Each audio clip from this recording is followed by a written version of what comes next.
Bonjour Franck Antunes. Bonjour Bruno Kaufmann. Nous nous rencontrons aujourd'hui pour échanger sur le sujet suivant. L'équilibre des relations entre clients et fournisseurs, une utopie ou un gage d'intérêt mutuel. Avant de commencer, je vais vous demander de vous présenter pour nos spectateurs. Donc, je suis directeur des achats du groupe GCC. J'ai commencé ma carrière en tant que technologue. J'étais chargé d'affaires, donc à la planche à dessin, en train de vendre des machines de tri. Et comme j'ai un père acheteur, je négociais avec des principes achats. Mes affaires tournaient avec plus de marge que mes petits camarades. Et donc, j'ai un dirigeant qui m'a demandé de lancer un service achat, ce que j'ai fait en 1997. J'ai repris, je suis allé ensuite dans un domaine du génie climatique. Je me suis dit qu'au début des années 2000, mettre des clims dans des hôtels, ça serait un marché du présent et d'avenir. Et j'ai repris mes études pour un Master 2 en achat. J'ai fait des achats à l'international en ingénierie. Et en 2013, GCC est venu me chercher pour lancer le service achat dans le domaine de la construction. Très bien. Merci beaucoup Franck. Je vais également me présenter. Je suis Bruno Kaufmann, je suis directeur commercial du groupe OFA. Nous gérons une plateforme de contrôle et de dépôt de documents légaux, principalement pour le BTP. Et nous avons à ce jour 62 000 clients qui nous font confiance. Je vous propose d'attaquer notre échange. Allons-y. J'ai cru comprendre que chez GCC, vous avez décidé d'aborder les relations clients-fournisseurs de manière moins traditionnelle que moi, ce que j'ai pu voir depuis ma carrière de vendeur. Alors, ça part de deux constats. Un premier constat qui a été fait de mon passé de technologue. J'en ai gardé l'idée de mettre des choses dans des petits tableaux Excel. Donc, toutes mes négociations sont dans des tableaux. Toutes les négociations de mes équipes sont dans des tableaux. Et je me suis aperçu qu'avec des négociations où il y a de la recherche d'argumentaire et où on regarde vraiment le fournisseur comme un partenaire, eh bien on arrivait à des niveaux d'efficacité qui étaient nettement plus importants. Ce n'était pas tout à fait ce que j'avais appris, parce que j'étais quand même à l'école Valeo, Michelin, tout ça, donc avec des achats des fois un peu durs. Et là, donc avec ce type d'achat, le constat, c'est que quand il y avait réellement de la concurrence, on arrivait à faire des gains sur les négociations de plus de 50%. Et mieux, quand il n'y avait pas de concurrence, quand il y avait vraiment un fournisseur unique, il y avait des gains de l'ordre de 20% qui se faisaient d'une méthode à l'autre. Donc il y avait quelque chose à aller creuser. Et l'idée, c'était de se rendre compte comment aller le faire. Donc j'ai mis des choses en place. Et ensuite, quand j'ai pris qu'on m'a appelé pour mon dernier job, j'ai fait un audit pour voir quelles étaient les pratiques. Et je me suis aperçu que dans le domaine de la construction, il y avait des méthodes qui, des fois, étaient un petit peu viriles. Alors, on me disait, je demandais qu'est-ce qu'un bon fournisseur, et on me disait, c'est celui qui meurt à la fin du chantier tellement qu'on l'a étranglé. Donc, mais dites-moi, c'est impressionnant. Oui, il y avait même des adeptes de Michel Audiard, puisqu'il y en a un qui m'avait dit, celui qui croit que la force n'est pas la bonne méthode, c'est qu'il n'a pas tapé assez fort. Donc, je me suis dit, il y a quand même des choses à faire. Et puis, ça tombe bien, je suis allé auditer les sous-traitants principaux derrière. Et je me suis aperçu que, là, ils disaient, comme ils essayent souvent de bluffer, de nous rouler, quand on peut répondre à 100, on répond à 110. Et après négociation, on se met à 105. Donc, ce n'était pas la bonne méthode pour avoir des bons prix. Le problème, c'est que donc ça, c'était quand même 80% des pratiques. Il y avait 20% des pratiques qui étaient, on ne sait pas comment, mais le type, il parle avec les gens, et ça se passe bien, et du coup, il a des bons prix. Mais grosso modo, il y avait une manière forte et une manière faible de faire des achats.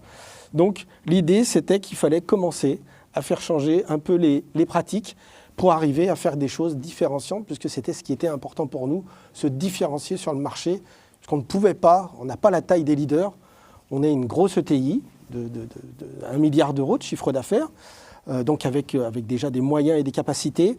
Mais on n'est pas un leader du marché puisqu'on est classé entre la 8e et 10e place. Donc on ne pouvait pas exiger un certain nombre de choses. Il fallait surtout qu'on fasse différent par rapport aux autres et qu'on ne soit pas sujet seulement au volume qui fait la différence entre un bon achat et un achat moins performant. Je nuance pour nos spectateurs, 10e place sur un marché où le 500e fait déjà plus de 20 millions d'euros de chiffre d'affaires. Donc voilà. C'est une très belle place. C'est-à-dire, on n'est pas une major, mais on est une grosse majorette. Donc on compte quand même, mais pas suffisamment. Jolie expression. En préparant cet échange, vous m'avez parlé de négociation assertive. On parle de quoi dans ces cas-là ? Alors, on parle justement qu'on va donner des argumentaires, écouter les argumentaires de l'autre, s'en servir pour faire avancer la discussion et surtout, de ne pas se mettre dans une position dominante pour pouvoir avoir un accès à un partenariat et à une ouverture aux solutions la plus large possible et pas une exigence en disant si vous ne savez pas faire ce que je voudrais vous faire faire, eh bien vous êtes mauvais. Bon ben là, c'est qu'est-ce qu'on peut faire ensemble et comment on peut changer, on peut trouver des nouvelles solutions. Il y a toujours des solutions alternatives qui sont possibles ou bien dans certains marchés, il n'y a qu'un fournisseur possible? Même quand il n'y a qu'un fournisseur possible, il y a toujours des choses possibles. C'est-à-dire que je fais beaucoup de formations en interne pour tous ceux qui sont au contact du process achat, pour que chacun se mette en ligne pour pouvoir arriver à une bonne négociation. Et quand on fait parler autour de la table, quand le client nous impose un fournisseur, est-ce qu'il y a le moyen de changer de fournisseur? Eh bien, ils ont tous des méthodes, ils y arrivent toujours. La problématique étant ce que nous-mêmes, nous imposons. C'est-à-dire que dans 25% des cas, à peu près, il y a des fournisseurs qui sont imposés par des clients et on se retrouve à 80% des cas avec des impositions au moment de la négociation. Donc ça veut dire que la plupart, c'est nous-mêmes qui nous sommes imposés. Et il fallait aller creuser pourquoi on s'impose nous-mêmes des fournisseurs et des solutions. Et la plupart du temps, c'est des questions de confiance et on a confiance à certains fournisseurs, on a des habitudes avec certains et on regarde un peu moins les choses de façon rationnelle et du coup, on répète ces habitudes et là, évidemment, on est soumis aux fluctuations directes du marché. Vous avez un exemple à me donner? Je ne sais pas, j'ai confiance en mon beau-frère, donc c'est lui qui va intervenir. C'est ça l'exemple qu'il faut citer? Je me rappelle d'un exemple tout récent. On m'a dit, moi j'aimerais bien passer avec Toto, là, il est très bien, puisque l'année passée j'ai fait une affaire à 100 000 € et ça s'est très bien placé.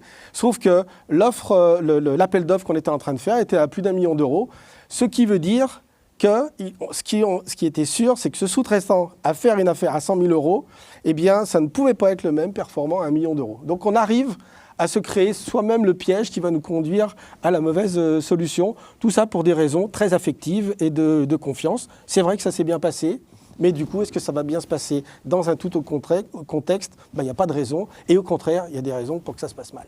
D'accord, c'est clair. Je comprends bien que le prix n'est pas le premier critère. Donc c'est quoi les critères chez GCC, de vos équipes? C'est quoi que vous mettez en avant? Bien justement, il n'y a qu'un critère principal et qui va faire vraiment partie de notre négociation, c'est qu'on va poser la question au chargé d'affaires, celui qui est vraiment le maestro pour la réalisation du chantier, qu'est-ce qu'un bon fournisseur pour vous ou qu'est-ce qu'un bon sous-traitant pour vous? Et on va écouter ces éléments et on va les négocier comme d'autres éléments. Parce qu'à chaque fois, ils changent et tous les chantiers, c'est des œuvres qui sont terriblement humaines. Donc, évidemment, il y a la qualité du fournisseur, mais du sous-traitant, quand on veut un tuyauteur, on s'adresse à un bon tuyauteur qu'on aura bien estimé, qu'on aura regardé les fiches, il y a un bon retour dessous, etc. Donc on sait que ça va quand même bien se passer parce que c'est son métier. Ou en tout cas que ça devrait bien se passer. En tout cas, on n'en sait pas plus que ça, puisqu'on peut pas, c'est pas comme une voiture, on ne peut pas l'essayer avant un chantier, tant qu'il ne l'a pas terminé, on ne sait pas s'il va bien le faire. Donc dans ce cadre-là, ce qui va faire la différence, c'est la relation de confiance. C'est toujours la confiance. On achète toujours de la confiance. Le deal de base, c'est que, en tant qu'acheteur, j'achète de la confiance et je donne de la crédibilité. Si je ne suis pas crédible, je n'aurai jamais les meilleures solutions, je n'aurai jamais les meilleurs prix, je n'aurai jamais les meilleures conditions. Donc, il faut que je sois crédible. Mais il faut que je sois conscient que s'il y a 4 fournisseurs qui ont été sélectionnés et qui sont en capacité de faire ça, ce qui va me faire le choix, c'est la confiance. Et pour ça, ça va être cette relation équilibrée de partenariat qui va vraiment me permettre d'établir ce critère et d'encadrer le plus possible la subjectivité. Ok, je le comprends bien. Il y a par contre un élément qu'il faut prendre en ligne de compte dans votre métier. Il y a beaucoup d'entreprises où les acheteurs achètent 100% des prestations et des produits. Dans la construction, c'est différent. Il y a des gens qui ont un titre qui n'est pas un titre d'acheteur. Je pense aux conducteurs de travaux, qui achètent énormément de choses. De quelle manière vous arrivez à gérer effectivement des achats qui ne sont pas dans votre service avec des gens dont ce n'est pas le métier? Alors nous, on a un portefeuille qui est de presque 450 millions d'euros à acheter en achat. Et donc les acheteurs eux-mêmes sont capables de gérer un noyau dur, les achats qui sont avec le plus d'enjeux possible. Ce n'est pas toujours financier, des fois ce sont d'autres enjeux avec les clients. Et donc ça, bon, on a environ 50 à 80 millions d'euros qui sont directement gérés par des acheteurs. Ensuite, Ouais, je me permets de vous couper, c'est des achats frais généraux, c'est de la ferraille pour les chantiers, du béton pour les chantiers, du granulat. à 80%, c'est l'exécution des chantiers. On est dans un métier où on fait des chantiers, donc on peut acheter des PC, etc., qui vont servir bien sûr les équipes, mais il ne faut pas du tout qu'on se cantonne à ça. Ce qui va réellement faire l'impact sur le prix et la rentabilité de nos chantiers, c'est d'acheter pour les chantiers. Donc à 80%, ça, c'est pour les chantiers. Ensuite, on négocie des accords cadres qui vont nous permettre notamment de faire passer les flux de tout venant, c'est-à-dire 50% du nombre de factures qui représentent 10% du chiffre d'achat, et puis même qui vont gérer une certaine concurrence sur des éléments clés. Donc ça, tout compris, on arrive aussi à entre 50 et 80 millions suivant les années. Et ensuite, nos responsables achats vont accompagner les conducteurs de travaux dans des argumentaires, dans des sourcings, dans des négociations. Ils vont se mettre à côté d'eux et on va essayer de les faire progresser parce qu'on les a fait passer avant en formation et ils vont être formés au savoir-être de l'acheteur et au savoir-faire de l'acheteur. Qu'est-ce que le process? Comment il s'insinue dans le process? Quel est son rôle le plus important dans le process achat? Quel est l'aspect juridique aussi pour savoir où est-ce qu'il met les pieds quand il signe, si c'est paradoxal. Et ensuite, des clés de la négociation et justement des négociations positives où on va essayer de sortir du bluff, de Starsky et Hutch, du chaud et du froid, de ce genre de choses qui sont des choses que les commerciaux connaissent trop bien et qui nous renvoient magnifiquement dans les gencives. Donc on va essayer de faire des choses qui sont beaucoup plus constructives, bâtir des relations avec eux pour pouvoir mettre ça en place. Alors, la clé là-dedans, c'est que d'abord, il a fallu impacter sur les esprits, sortir du fait qu'il y a des achats forts et des achats faibles. Et pour ça, alors, moi, j'ai fait plus de 35 ans de judo et je me suis servi du parallèle avec le judo. C'est-à-dire qu'on a réuni les cadres, donc il y avait plus de 700 cadres qui étaient réunis à la maison de la radio et il y avait différents, comme si c'était des émissions radio qui se faisaient. Et donc je suis moi venu avec, qui donne le nom de la méthode, c'est la méthode Uke. Je suis venu avec le Uke, le partenaire adversaire de Teddy Riner, et qui était Mathieu Bataille. Mathieu Bataille, c'est un très grand judoka, poids lourd, 125 kilos, 3 fois champion d'Europe, champion du monde par équipe, etc. Et on a fait une démonstration en 3 temps. Le premier temps, c'était de faire ce qu'on appelle en judo des uchikomi, c'est-à-dire on va répéter le mouvement jusqu'à ce qu'on trouve son efficacité. Et là, le partenaire, avec les sensations qu'il a, va nous orienter pour trouver la bonne technique, celle qui est le mieux adaptée, et là où il ressent, où il y a un déséquilibre. Il va nous dire ta main, mets-la là, un peu plus haut, il faut que tu te baisses plus, ça te convient mieux comme ça. Et il va vraiment avoir cet échange-là. Et avec un partenaire, ça symbolise le fait qu'il y a la recherche de solutions avant donc d'arriver à avoir le meilleur prix. Cette recherche de solutions, ça veut dire que chez nous, 1 fois sur 2, c'est une variante qui remporte le marché. Donc c'est vraiment qu'il y a eu cet échange avec le sous-traitant. La deuxième partie qu'on a fait, c'est ce qu'on appelle les katas. Alors les katas, c'est une démonstration technique qui permet d'avoir les différents grades à partir de ceinture noire, 1er, 2e, 3e dan. Donc on a fait pour les spécialistes la première série du Nage no Kata.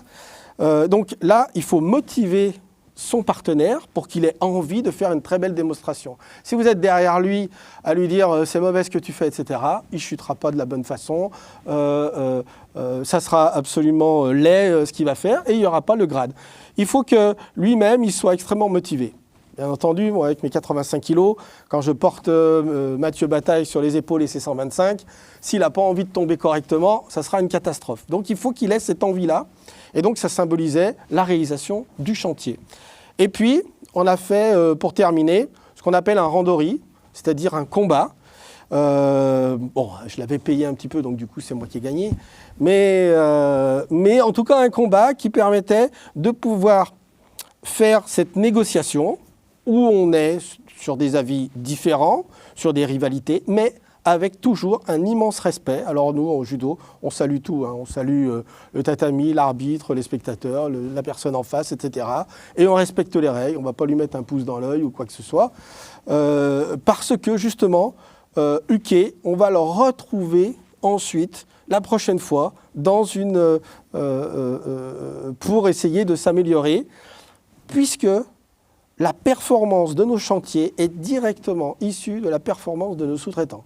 Comme la performance de Teddy Riner, 10 fois champion du monde, eh bien, il y a un certain nombre de titres qui doit à Mathieu Bataille, et ça tombe bien, Mathieu Bataille doit ses titres aussi à la progression qu'il a fait grâce à Teddy Riner.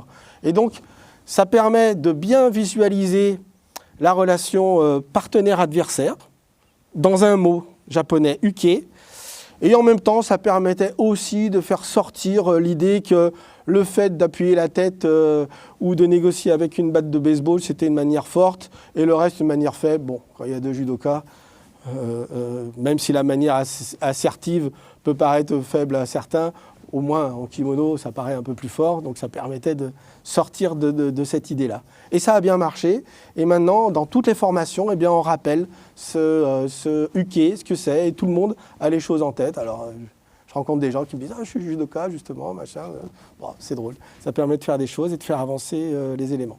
J'aime beaucoup l'exemple. Vous êtes rentré chez GCC il y a 8 ans. Ouais. De quelle manière vous avez réussi à faire passer ce message à la direction générale que les achats devaient évoluer dans ce sens-là pour avoir cette relation équitable entre le client et le fournisseur? Parce que ce n'était pas l'esprit de GCC, je pense, quand vous êtes arrivé. Non, l'esprit de GCC, c'était celui de la construction de façon classique, qui n'avait pas été encore noyauté par les achats. Donc, comment on a fait passer ça? Toujours avec cet esprit de différenciation. Parce que la méthode UK, c'est la première pierre. Ensuite, une fois qu'on a réussi à mettre cette relation de partenariat saine, c'est-à-dire sans arrière-pensée, on met des choses en place sans arrière-pensée, on protège les solutions techniques et on leur dit, si vous me donnez de bonnes solutions techniques, je ne les donnerai pas aux concurrents et vous n'aurez pas celles des concurrents. Et bien du coup, on peut à ce moment-là mettre en place la négociation assertive et donc négocier sur des enjeux. Essayer de trouver quelles sont les raisons pour lesquelles qui ont fait venir le commercial dans ce bureau, ce sous-traitant dans ce bureau pour négocier. Qu'est-ce qui l'a motivé ? Ce n'est pas le prix, ça peut être sa prime, ça peut être il a une hypothèque sur une maison, ça peut être un développement qu'il veut avoir, ça peut être une planning d'employés à mettre en place. Ça peut être tout ça. Et en tout cas, ce n'est pas sur notre feuille de réalisation d'affaires. Et donc, il va falloir aller le chercher ailleurs, en face. Et c'est avec l'écoute et les questions ouvertes qui vont nous permettre de bâtir ça. Et là, on s'aperçoit que les résultats sont bien plus performants quand on a trouvé les éléments en jeu. Alors, ça peut paraître un peu comme ça, des fois abscon ou conceptuel. J'aime bien prendre l'image d'une émission à la télé, sur C17, mais peut-être que je suis seul à la regarder. C'est quelqu'un qui a la tête de Bruce Willis et qui achète pour son Pawn Star, qui achète du matériel d'occasion pour pouvoir le revendre. Et il base toutes ses négociations sur cette partie en jeu. Et on voit bien, puisque les personnes face caméra disent, voilà, j'ai le casque de cosmonaute de Gagarine à vendre, je l'ai acheté $2000, je voudrais le vendre $4000. Et pourquoi vous voulez le vendre $4000 ? Parce que j'ai le mariage de ma fille à payer. Et tout l'intérêt de la personne en face, ça va être de trouver la raison. Et là, il pourra avoir vraiment arriver à avoir le meilleur prix, les meilleures conditions, et en rendant les deux personnes contentes. Et ben peut-être que ça sera à $2500 qu'il a réussi à vendre, mais ça lui paye le mariage de sa fille. Et donc c'est ça qu'il faut aller chercher. Quand c'est un commercial, c'est comment fonctionne sa prime. Est-ce que vous voulez la commande, je vous la passe ce mois-ci ou le mois prochain ? Pourquoi ce mois-ci ? Ah, c'est mieux pour votre prime ? Et donc effectivement, ça va nous permettre d'avoir ce type de relation.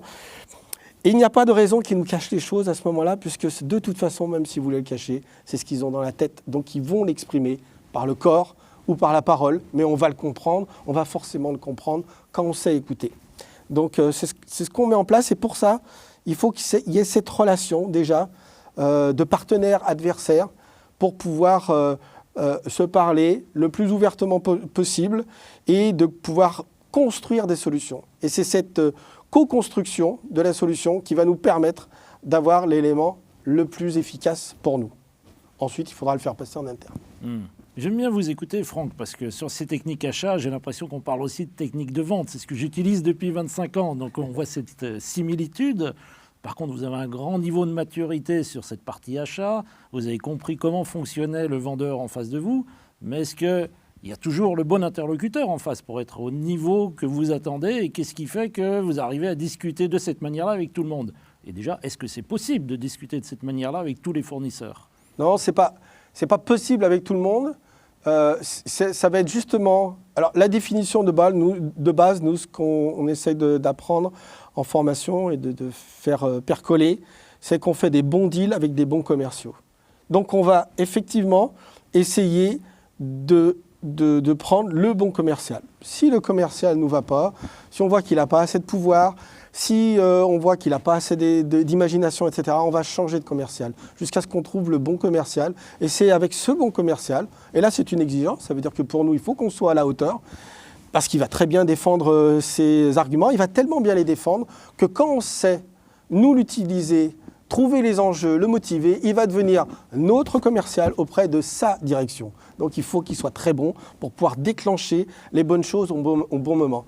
Et pour ça, effectivement, c'est difficile. Ça veut dire que nous, en interne, il faut qu'on soit au niveau. Donc il y a des formations. Il y a des formations pour les acheteurs aussi, pour qu'ils soient d'un niveau supérieur, pour qu'ils comprennent mieux. Alors, on fait des systèmes avec des jeux de cartes, etc., pour qu'ils voient vraiment que l'achat, c'est un troc. Je vais donner quelque chose qui a une moindre importance pour avoir quelque chose qui a une plus grande importance pour moi.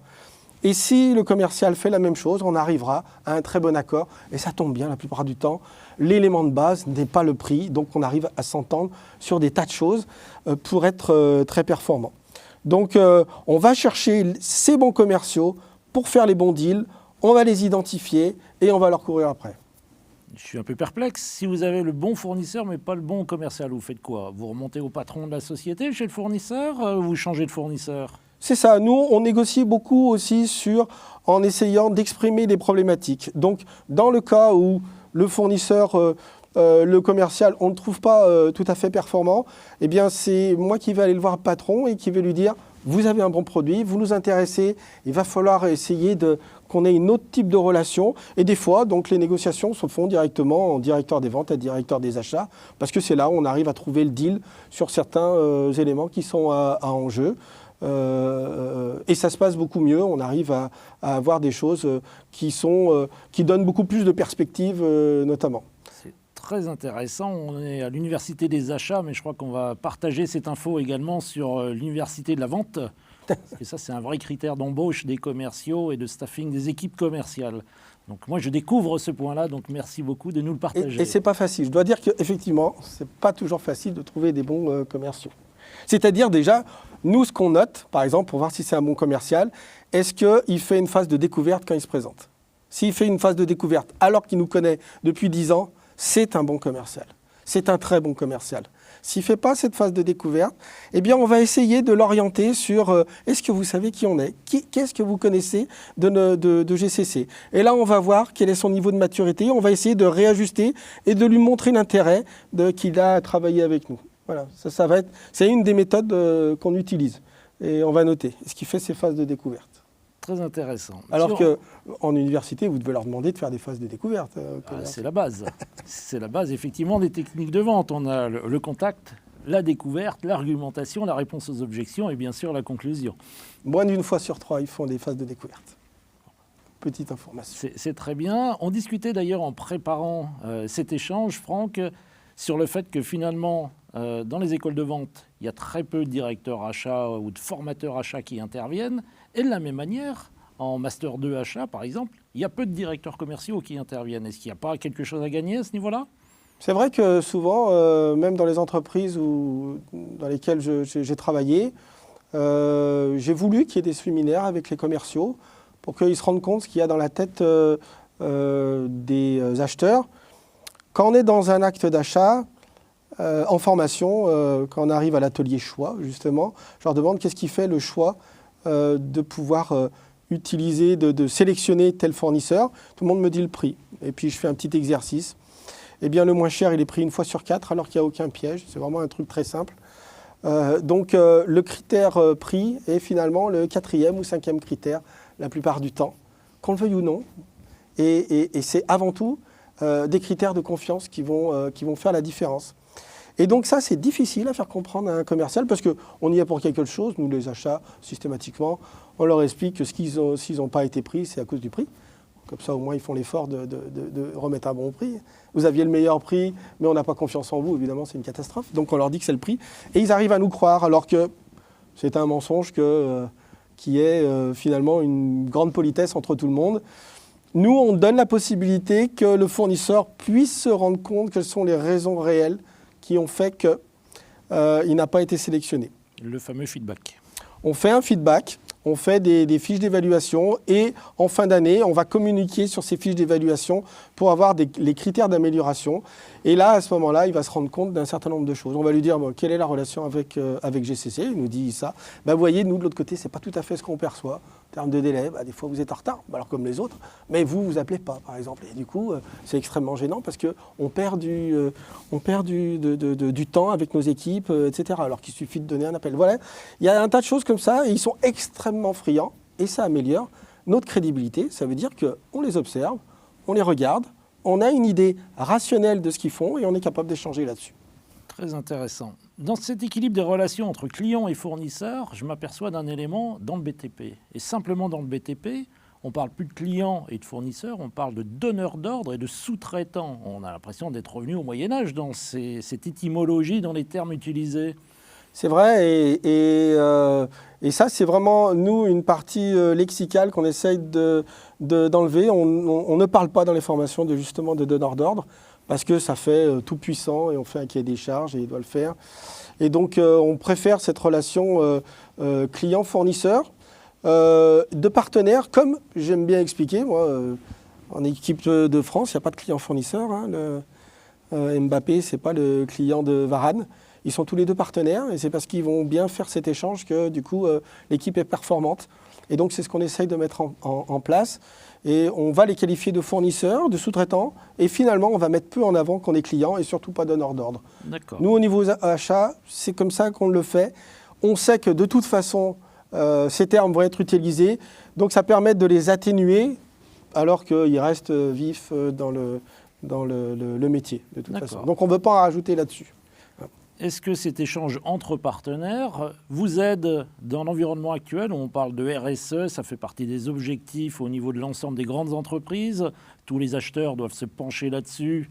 De quelle manière vous abordez cette démarche RSE au niveau achat chez GCC ? Alors nous, on avait mis ces choses en place avant et on se rend compte que heureusement, on est terriblement dans le move, on va dire, puisque la RSE nous oblige à avoir ce type de relation. Ça nous oblige parce que si on s'en tient au fait de dire « je cherche quelqu'un qui soit performant, un fournisseur qui soit performant en RSE, et donc voilà ce que j'exige et je mets des croix, lui il ne l'a pas, je ne le prends pas ». Eh bien du coup, on va tous vers les mêmes fournisseurs. Et comme je vous dis, nous on a des concurrents qui font 7 à 10 fois notre chiffre d'affaires. Donc il n'y a pas de raison pour qu'on ait, un, les meilleurs prix, et deux, pour qu'on ait toute l'attention du sous-traitant. C'est clair que si nous, on pèse 10% du chiffre d'affaires du sous-traitant, et s'il a un client qui lui fait 40%, c'est pas terrible, hein, eh bien, à ce moment-là, en cas de problème, et il y aura un problème, il va prendre des équipes sur nos affaires. Donc, il faut absolument se différencier pour la plupart des sociétés. Ça veut dire se différencier, c'est qu'on va déjà accueillir la performance RSE du sous-traitant ou du fournisseur. On va lui demander qu'est-ce que vous faites dessus. Et là, on va faire un truc magique, c'est que du coup, on va prendre quelque chose qui ne nous coûte rien et ce sont nos commerciaux qui vont le valoriser en disant on est capable de traiter les déchets, tout ça. Bon, du coup, c'est l'Oxam qui le fait, ça nous permet de le valoriser. Et puis ensuite, eh bien, comme chacun fait des choses, eh bien, ça nous permet d'échanger des bonnes pratiques. Et celui qui est imparfait nous intéresse énormément. Parce qu'on va aller vers lui pour pouvoir le faire progresser en achat. Des fois, on fait les achats pour eux, pour qu'ils soient plus performants, pour qu'on on les fait travailler avec nos services prévention quand il y a des problèmes identifiés de sécurité.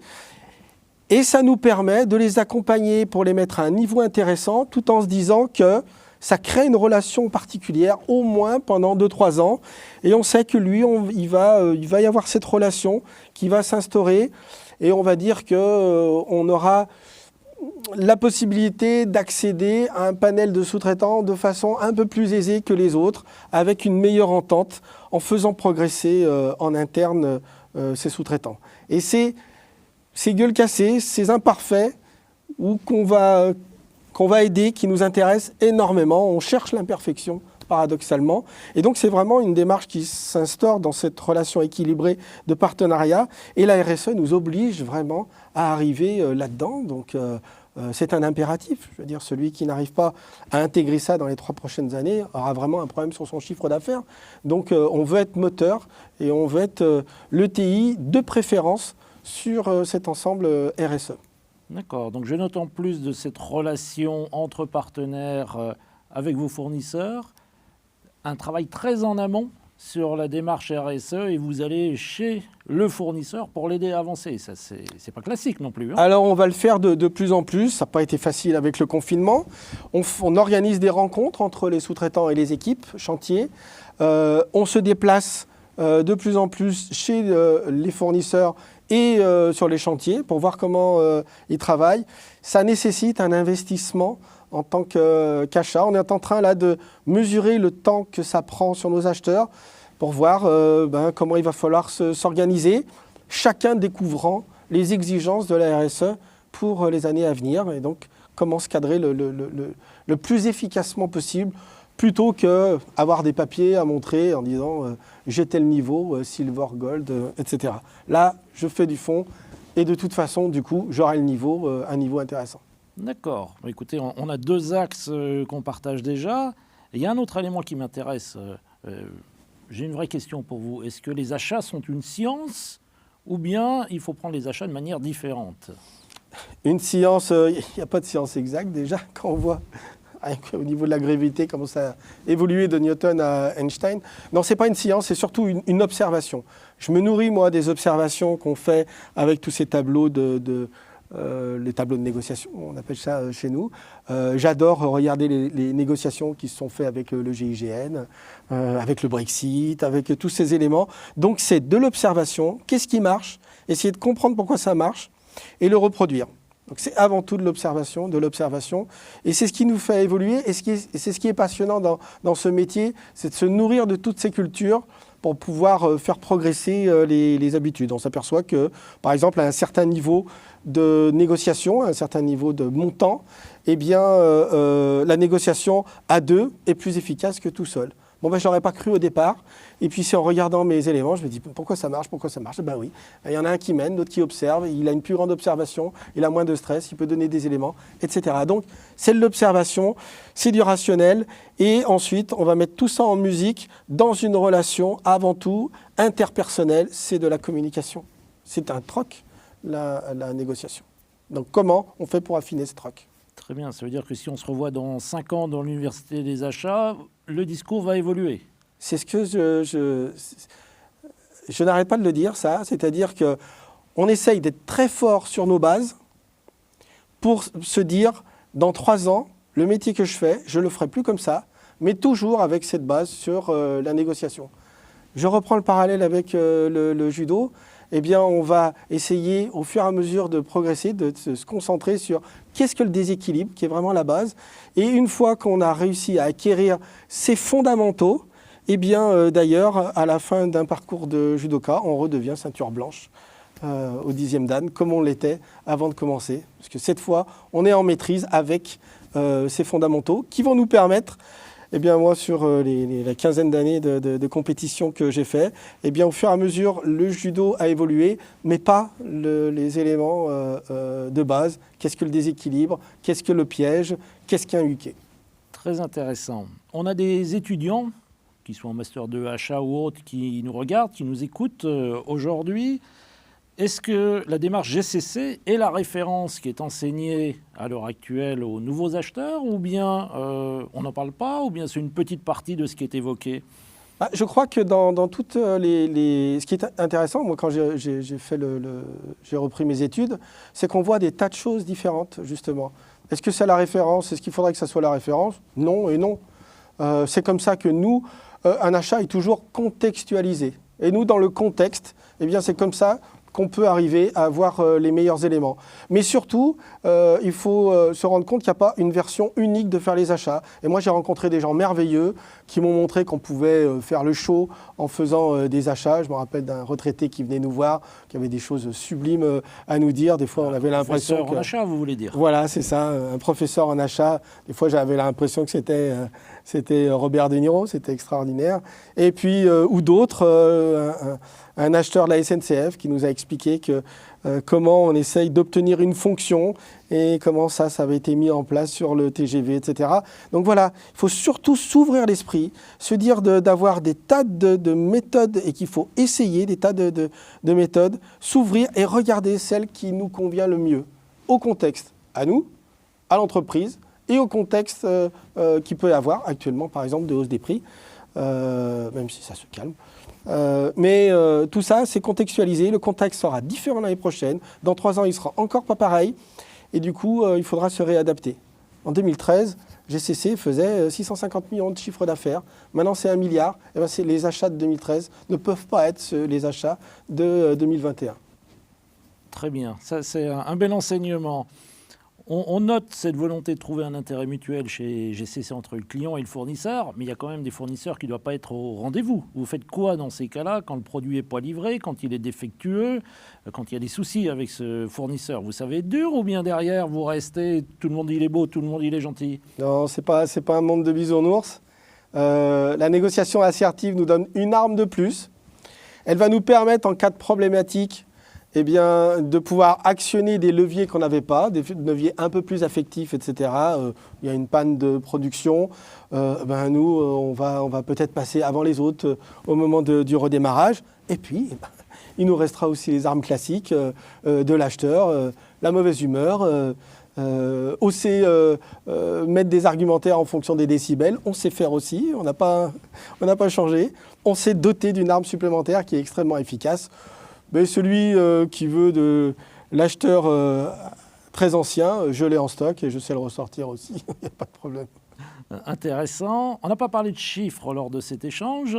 Est-ce que vous avez un chiffre à nous partager pour se dire que oui, il y a une vraie valeur ajoutée à cette démarche achat? Parce que c'est bien, mais dans une grande entreprise, il faut toujours prouver par des chiffres que ce qu'on a fait, c'est la bonne solution. C'est toujours difficile de prouver par des chiffres l'impact des achats. Et on essaye toujours nous, on le fait.